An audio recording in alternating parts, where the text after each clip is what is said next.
భర్తకి బాగలేదు. నా భర్తకి మేము పచ్చాకెళ్తే అక్కడ ఏం చేసిందంటే నెమ్ము వచ్చేసి నెమ్ములో బాగా రక్తం పడుతుంది దగ్గుతుంటే.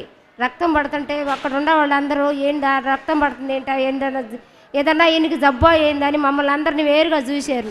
మరీ పరిస్థితి సీరియస్గా ఉంది. సీరియస్గా ఉండేలేకే నా భర్త వండుకొని నేను 3 గంటలప్పుడు లేచి అన్నం వండుకుంటున్నా. అన్నం వండుకుంటునే తలకి నేను చనిపోతున్నే తలకి నన్ను ఒంగోలు దగ్గర తీసుకొచ్చారు, కారులో తీసుకొచ్చారు, నేను చనిపోతున్నానని నా భర్త ఏడుస్తూ ఉన్నాడు.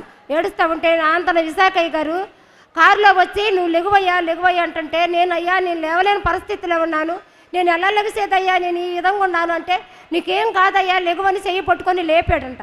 లేపే తలకి నేను అన్నం వండుకుంటా ఉంటే ఏంటయ్యా ఒక్కడే మాట్లాడుతున్నావు ఏందని నేనంటే కాదు నాకు విశాఖయ్య గారు నాతో మాట్లాడుతున్నాడు, నాకు నీకేం కాదు లెగు అని లేపుతున్నాడు, నేను పడుకున్నవాడు లేచి నిలబెట్టాడు, కారులో చనిపోతున్నానని ఎంతో బాధతోటి ఏడుస్తున్నాడు.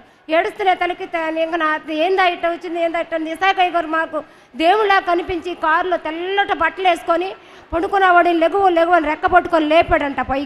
పైకి లేపే తలకి అయ్యా నన్ను బతికించావు, క్యాన్సర్ కాలని మేము భయపడి హాస్పిటల్ కాడికి తీసుకొస్తే అయ్యా ఏమి లేదని చెబితే నా భర్త నేను 10,000 రూపాయలు నీకు ట్రాన్స్ఫర్ చేసి నాయన నేను సాక్ష్యం చెబుతానయ్యా నీ సన్నిధిలో అని నేను చెప్పుకున్నానయ్యా. నా భర్తకు మంచి ఆరోగ్యం ఇచ్చాడు, ఏమీ లేదని చెప్పాడు. విశాఖయ్య గారికి నా వేలాది వందనాలు స్తుతులు స్తోత్రాలు నాయన.